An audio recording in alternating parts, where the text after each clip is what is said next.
Good morning. आज BA first year economics में अपन देखेंगे बाजार की माने बाजार का वर्गीकरण। हमने कितने प्रकार से बाजार वर्गीकरण किया, इससे पहले मैं बता दिया था आपके लिए बाजार का अर्थ एवं परिभाषा तथा उनकी विशेषताएं। विशेषताएं कौन कौन सी थी? एक क्षेत्र था, एक वस्तु था, एक मूल्य थी, एक स्वतंत्र प्रतियोगिता थी और क्रेता विक्रेता थे। ऐसे क्या होते हैं कि बाजार की विशेषताएं। आज अपन देखेंगे बाजार का वर्गीकरण। हमने बाजार वर्गीकरण क्या किया है? 6 भागों में बांटते हैं। ए नंबर में आता है क्षेत्र के आधार पर, नंबर बी में आता है समय के आधार पर, नंबर सी में आता है प्रतियोगिता के आधार पर और नंबर डी में आता है काल के आधार पर, ई में आता है वैधता के आधार पर और एफ में आता है वस्तुओं की प्रवृत्ति के आधार पर आता है। ये चीजें हम आपको बता चुके हैं। इसमें देखना है क्षेत्र के आधार पर कौन कौन से बाजार अपने सामने रखती है। तो ये पहला है, पहला वाला कौन सा है? स्थानीय बाजार। समझते हैं कि स्थानीय बाजार हम किसे कहते हैं? जहां पर एक क्षेत्र क्या हो, एक क्षेत्र हो, वहां पर वस्तु रखी हो। जैसे कि हम मार्केट में जाते हैं तो जहां पर दूध, दही, मठा, कपड़े इस वगैरह मिलती बन के लिए। उसके बाद दूसरा एक स्थान मानते हैं जहां पर रेत, गुम्मा, ईंट, पत्थर रखे रहते हैं। इन क्षेत्रों को क्या होते हैं? स्थानीय जगह मानते हैं। क्या लखनऊ का जिला मान लो, कोई अलग गांव का मान लो, एक क्षेत्र क्या हो उसको बोलते हैं स्थानीय बाजार। जैसे अपना लखनऊ में लगता हो, कारवेट में लगता हो, गरवन में लगता हो, तो इन क्षेत्रों में क्या हो, एक होता है स्थानीय बाजार। क्या होता है? स्थानीय बाजार। दूसरा आता है प्रादेशिक बाजार। क्या होता है? प्रादेशिक बाजार को हम प्रांतीय बाजार भी कहते हैं। क्या कहते हैं? प्रांतीय। अब प्रांतीय को बाजार को क्या कर सकते हैं? हम राज्य बाजार कर सकते हैं। क्या कर सकते हैं? एक राज्य मतलब कि देश की सीमा के अंदर जो राज्य होते हैं और राज्यों के अंदर होते हैं व्यापार जो बाजार होते हैं उनको प्रादेशिक बाजार कहते हैं। क्या कहते हैं? जैसे कि अपने उत्तर प्रदेश हो, महाराष्ट्र हो, जैसे कि फिरोजाबाद है, वहां चूड़िया बाजार होता है। चूड़िया बाजार होता है फिरोजाबाद में, होती है चूड़िया बनती है। तो ये क्या है? मतलब प्रादेशिक बाजार। क्या है? प्रादेशिक। तो मतलब कि देश के छोटे छोटे राज्य होते हैं उसके अंदर होते हैं क्या होते हैं? प्रादेशिक बाजार। तीसरा आता है राष्ट्रीय बाजार। जब किसी वस्तु की मांग पूरे भारत देश में होने लगती है, मतलब कि पूरे देश में होने लगती है, उसको क्या कहते थे हम लोग? राष्ट्रीय बाजार कहते हैं। ताकि जितने भी उसके अंदर राज्य हों तो सभी में चीज मांगी जा रही है। मान जैसे कि खाना है, क्या है? भोजन। भोजन की पूर्ति क्या पूरे भारत देश मांगता है? मांगता है नहीं? तो पूरे भारत देश में जिसकी मांग हो जाती है तो क्या कहते हैं? राष्ट्रीय बाजार। और हमें खाना जन जन तक पहुंचाना पड़ेगा, होगा बनका राष्ट्रीय बाजार। नंबर 4 आता है अंतरराष्ट्रीय बाजार। अब हम क्या करेंगे? अपने इस देश की सीमा से बाहर निकलेंगे। क्या करेंगे? अपने भारत देश की सीमा से बाहर निकलेंगे, वो बनता अंतरराष्ट्रीय बाजार। अपनी सीमा के अंदर राष्ट्रीय बाजार, अपने सीमा के बाहर अंतरराष्ट्रीय बाजार। अपने हम सीमा, जैसे किसी वस्तु की मांग, अभी कोरोना की वैक्सीन बनी हुई है, उस वैक्सीन को क्या कर रहे हैं? अपने देश से बाहर देशों को व्यापार कर रहे हैं। अपना भारत देश ही सबसे ज्यादा क्या कर रहा है? कोरोना की वैक्सीन को डिवाइड कर रहा है, डिस्ट्रीब्यूट कर रहा है, बांट रहा है। तो क्या है? अंतरराष्ट्रीय व्यापार है। क्या है? अंतरराष्ट्रीय। हम अपने देश की सीमा से बाहर निकल गए हैं, वो क्या? अंतरराष्ट्रीय व्यापार है। ठीक है? ये केवल क्या? क्षेत्र के आधार पर अपने लिए 4 प्रकार होते हैं।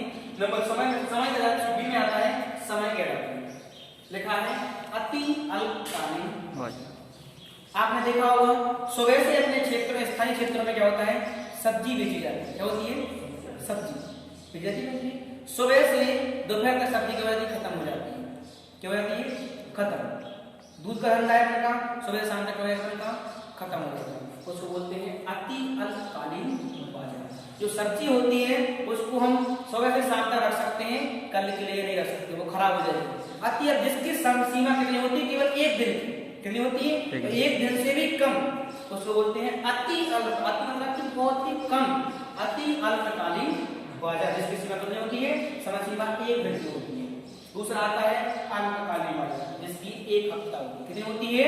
1 हफ्ता होती है। लेकिन कुछ उसमें ऐसी वस्तुएं होती हैं जिन वस्तुओं को हम क्या करते हैं? 1 हफ्ते के लिए उसमें रख सकते हैं, उसको बोलते हैं अल्पकालीन बाजार। 3 आता है दीर्घकालीन बाजार जिसकी होती है 2 महीने की। क्या होती है? 2 महीने। अब कुछ ऐसी वस्तुएं होती हैं जैसे गेहूं वगैरह है, कुछ ऐसी वस्तुएं वगैरह है जो होती हैं दीर्घकालीन बाजार में आती है, जो क्या होती है 2 महीने के या 3 महीने के अंदर तक उसको कर सकते हैं, रख सकते हैं, बेच सकते हैं, व्यापार कर सकते हैं, होता है दीर्घकालीन बाजार। नंबर 4 अति दीर्घकालीन। अब इससे कम क्या होता है, ये दो बड़ा, इससे भी कम करने के लिए इसको हम 3 बोल रहे थे, इसको हम 6 भी कर सकते हैं, बस इसको 6 तक 6 में कर सकते हैं, इसको अति दीर्घ 6 की 3 का कम कर दो 1.5 या 1 महीने तक, क्या हो सकता है 1.5 या 1 महीने तक। तो इस क्या अति दीर्घकालीन बाजार में इसकी अवधि समय सीमा 1 या 2 महीने कितनी होती है, 1 महीने। कुछ ऐसी ऐसी वस्तुएं होती हैं जिनका व्यापार हम क्या करते हैं केवल 1-2 महीने तक ही कर सकते हैं, वो है समय क्या होता है। हमने कहा अति अल्पकालीन बाजार जिसकी समय सीमा कितनी हो 1, क्या लगा होगा समय, समय के व्यापार होते हैं 1 दिन के लिए इसमें होता है बहुत से 1 हफ्ते के लिए इसमें होता है 3 महीने के लिए होता है 2 महीने क्या होता है 2 महीने। जैसी कुछ वस्तुएं होती हैं जिनको हम कुल मिला के हफ्ते 2 हफ्ते 2 महीने 1 महीने के बाद उनको रोक सकते हैं, इस सेवा का नहीं रोक सकते। ठीक है, आते हैं नंबर सी, प्रतियोगिता के आधार पर क्या होता है, प्रतियोगिता के आधार पर क्या होती है। फर्स्ट आता है पूर्ण प्रतियोगिता। हम आपको बताते हैं प्रतियोगिता कैसे कहते हैं, जहां पर एक वस्तु और एक मूल्य तो एक निश्चित समय में क्रेता और विक्रेता के बीच में निर्णय होती है, उसको क्या कहते हैं प्रतियोगिता कहते हैं। और हमने कहा पूर्ण प्रतियोगिता कब होगी, जब गवर्नमेंट ने उस मूल्य को रखा होगा, उस मूल्य पर चीजों को बेचा जाएगा, खरीदा जाएगा, उसको बोलते हैं पूर्ण प्रतियोगिता। जिस मूल्य को हम बनाएंगे उसको बोलते हैं अपूर्ण प्रतियोगिता। क्या बोलते हैं, जैसे हम सब्जी बेच रहे हैं, हमने बनाया कि इसका कितने के बेचेंगे हम 10-20 दिन में करते हैं, तो जो सब्जी का मूल्य जो हम बनाते हैं क्रेता और विक्रेता के बीच में जो मूल्य बन जाता है उसको बोलते हैं अपूर्ण प्रतियोगिता। और जो सरकार ने जो मूल्य बना करके दिया था, जो अनाज मंडी होती है, उस मंडी में होती है पूर्ण प्रतियोगिता होती है, क्योंकि गवर्नमेंट ने रूल्स नियम रखा था कि आप कितने में बेचना, तो पूर्ण प्रतियोगिता क्या होगी। हमने कहा एक वस्तु को क्रेता और विक्रेता एक मूल्य को एक निश्चित समय में खरीदते बेचते हैं, उसको क्या बोलते हैं पूर्ण प्रतियोगिता। और जो क्या होते हैं अपूर्ण, जो क्या होते हैं स्वयं अपना मूल्य बना करके चीजों को बेचा करते हैं, वो होती है अपूर्ण प्रतियोगिता। दूसरी आती है एक अधिकार। कोई भी वस्तु ऐसी होती है इसमें होता है एक अधिकार होता है।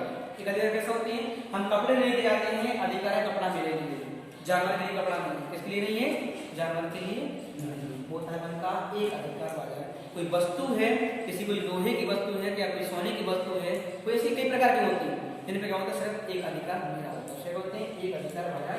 ये बहुत कम मात्रा देखने को मिलता है, लेकिन ये 2 बाजार हमको देखने को मिलते हैं, पूर्ण प्रतियोगिता और अपूर्ण प्रतियोगिता। आगे आते हैं हम लोग कार्य के आधार पर, क्या आते हैं कार्य का आधार पर। एक होता है सबसे पहला विशिष्ट बाजार।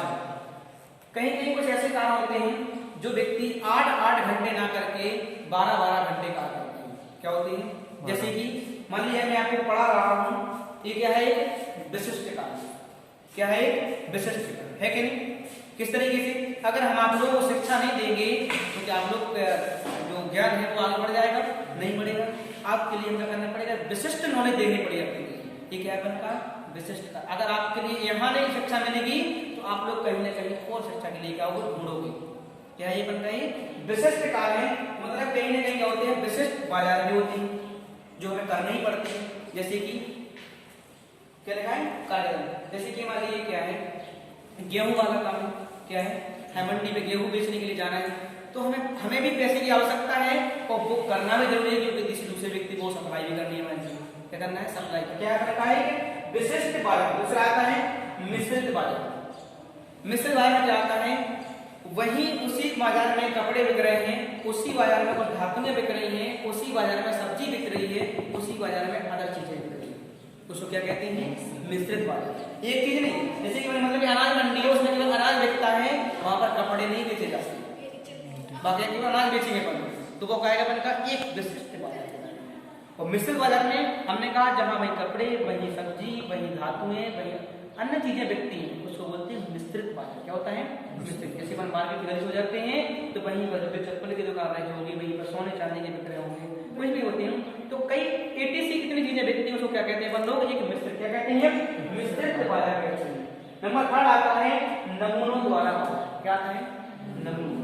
आपने देखा होगा कुछ ऐसे भी बाजार होते हैं जो सैंपल से होते हैं। क्या होते हैं सैंपल, कहते हैं एक मार्केट एक रूम से बड़ी में रख करके अलग अलग चीजों का एक सैंपल रख लिया जाता है और लोग आते हैं उसको देखते हैं, कैसे जिसको बोलते हैं मछलियों का बाजार। क्या करते हैं, हम इतना बड़ा तालाब रखे हुए हैं, क्या तालाब को उठा करके मार्केट में रख लेंगे, उसमें से कुछ मछलियों को हम सैंपल के रूप में ले आकर के रख लेंगे आपको दिखाने के लिए तो हमारे पास इनका बाजार यहाँ पर हुआ है। इतना बड़ा सोने का हमारे पास भंडारा है, क्या उसको उठाकर मार्केट में रख लेंगे हम? उसका कुछ सैंपल लेकर के हम रखेंगे वहाँ पर। इसको देखिए फिर हम आगे और आपको लेकर आएंगे। कुछ इस तरीके से जैसे शराब वगैरह होती है, कुछ गाने वगैरह होते हैं, तो ये क्या होते हैं? सैंपल होते हैं व्यक्तियों को बताने के लिए, छोटे छोटे होते हैं बाजार। तो ऐसे क्या होते हैं? तो नमूनों द्वारा बाजार में क्या होते हैं? अपने मार्केट में किए जाते हैं, जो सैंपल करना पड़ते जाते हैं लोगों को थोड़ा सा एकदम पर बताने के लिए। आगे आते हैं नंबर 4 है श्रेणियों के आधार पर बाजार। क्या होता है? श्रेणियां, जिसमें कैटेगरी होती है, कोई अच्छी से होती है। आपने सुना होगा सोना चांदी। सोना क्या होता है? 24 कैरेट। क्या होता है? First second. जो फर्स्ट सेकंड अपन अगर ऐसे करेंगे, सोना होता है जो सबसे अच्छी शुद्ध क्वालिटी होता है वो 24 कैरेट। दो भाई 24 कैरेट सोने के धातु अपन लोग नहीं पहन पाएंगे। क्या करेंगे? हम कान में पहनेंगे और धूप में निकल जाएंगे और टपकते रह जाएंगे। इतना क्या होता है? उसमें कुछ धातु क्या होती है? कुछ श्रेणियां होती हैं। सोने चांदी में भी क्या होती है? श्रेणियां होती हैं। सोने में होती हैं। तो अपन लोग जो पहनते हैं वो 12, 14, 15 कैरेट की चीजों को अपन क्या करते हैं? पहन पाते हैं। इससे अगर ज्यादा नहीं पहनेंगे तो वो काफी महंगा आएगा और हम पहन नहीं पाते हैं। तो मार्केट क्या होती है? कुछ श्रेणियों के आधार पर क्या होती है? बाजार में हमारे देश में होते हैं। नंबर में आता है वैधानिकता के आधार पर, जैसे कि जो कानून बनाते हैं क्या होते हैं? जैसे कि कोई लीगल नहीं, इलीगल नहीं, लीगल के ऊपर क्या होते हैं? वैधानिकता करते हैं, उचित बाजार। जैसे कि मार्केट में हम चीजों को बेच रहे हैं, हम सोना चांदी बेच रहे हैं, क्या है? उचित बाजार है। हम धोखाधड़ी नहीं कर रहे हैं, क्या कर रहे हैं? उचित बाजार। हम मार्केट में अपनी दुकान रखे हैं, साफ तरीके से बेच रहे हैं, इलीगल नहीं। लेकिन जैसे ही हम उचित एक सरकार के नियमों कानूनों को पालन छोड़ करके हम व्यापार करेंगे, जैसे नंबर 2 बोलते हैं, क्या बोलते हैं? ये नंबर 2 के काम कर रहे हैं। इस तरीके से होता है उचित बाजार। दूसरा आता है अवैध बाजार, जो हम कई प्रकार के शहरों में होते हैं, गांजे होते हैं, शराब होती है, गंदी बस्तियां होती हैं, ऐसी होती हैं, अवैध प्रकार के काम वगैरह होते हैं, अवैध बाजार कहलाते हैं। अपने शहरों में नहीं होते हैं, लेकिन बड़े बड़े शहरों में क्या होते हैं? अवैध बाजार भी किए जाते हैं। आते हैं वस्तुओं की प्रवृत्ति के आधार पर। आपने देखा होगा जो वस्तु पर को अच्छी लग रही होगी उसका व्यापार अच्छे से बढ़ जाएगा, जो वस्तु अच्छी नहीं होगी व्यापार उसका ठप हो जाएगा। लिखा है पहला उपज बाजार। क्या लिखा है? उपज। अपन अगर अपन मतलब किसान की बात लेकर चले तो किसान उस गेहूं के बीज को उठा करके देखता है, पूछता है इसकी उपज कितनी होगी, वो कहेगा अच्छी होगी तो उसको खरीद लेगा, उपज नहीं होगी तो क्या करेगा? उसको नहीं खरीदेगा। तो जिसकी ज्यादा उपज होती है मार्केट में, जिसकी ज्यादा डिमांड होती है, फैक्ट्री उसी का उत्पादन करता है। समझिए बन के लिए अगर ऐसे मान ली जाए ठंडों का मौसम आता है तो क्या होते हैं? बल्कि ऊनी कपड़े की आवश्यकता पड़ जाती है, उसकी डिमांड रखती है पूरे भारत देश में, तो कंपनी क्या करती है? उपज के आधार पर क्या होती है? बाजार होती है, जिसकी उपज क्या होती है? बढ़ती है। दूसरा आता है स्कंद बाजार। इसका समझ तो क्या कहलाता है? स्कंद किसी ने सुना है क्या? स्कंद कभी? स्कंद वालों से कहते हैं जो वस्तु की धीमे धीमे से ग्रोथ कैसी हो? कैसी हो? धीमे धीमे से उसको बोलते हैं स्कंद बाजार। स्कंद मतलब तुमने सुना होगा, नाम सुना, शकरकंद ना, शकरकंद इसको बोलती है शकला अपनी भाषा में। वो धीमे धीमे करके बढ़ता है, आगे की ओर अपनी रस्ती को बढ़ाता जाता है, और क्या होते हैं? धीमे धीमे फल उसकी जमीन में होते जाते हैं। जिस चीज को धीमे धीमे से व्यापार बढ़ता है उसको बोलते हैं स्कंद बाजार कहते हैं। उस किसमें आता है? वस्तुओं की। जैसे आज हम मार्केट में एक वस्तु लेकर के आए, उसकी धीमे धीमे हमने वैल्यू बढ़ाई, और वस्तु को लेकर आए और वैल्यू बढ़ाई, और वस्तु लेकर आए और वैल्यू बढ़ाई। जैसे जैसे व्यापार उसका बढ़ता गया उसको बोलते हैं क्या? स्कंद बाजार। दूसरा थर्ड आता है बस धातु बाजार। अब धातु तुम जानते हैं, लोहा होती है, चांदी होती है, पीतल होती है, पीतल के बर्तन होते हैं, स्टील वाले बर्तन होते हैं, कितनी धातु नहीं होती है अपने पास। तो धातुओं का बाजार में क्या होता है? श्रेणी वाला होता है। कुछ स्टील अच्छी होती है, कुछ सोने अच्छे होते हैं, कुछ चांदी भी अच्छी होती है, किसी में मिलावट होती है, किसी में मिर्च होती है, कई प्रकार की। तो क्या होता है? अपने भारत देश में धातुओं का बाजार भी होता है। इसके अपने क्या बाजार का वर्गीकरण हमने आपको बता दिए हैं कि क्षेत्र के आधार पर, समय के आधार पर, प्रतियोगिता के आधार पर, कार्य के आधार पर, वैधानिकता के आधार पर, लास्ट में है वस्तुओं की प्रवृत्ति के आधार पर। इतने सारे बाजार अपने भारत देश में होते हैं। यही आपके लिए मैं बताने था आज के लिए।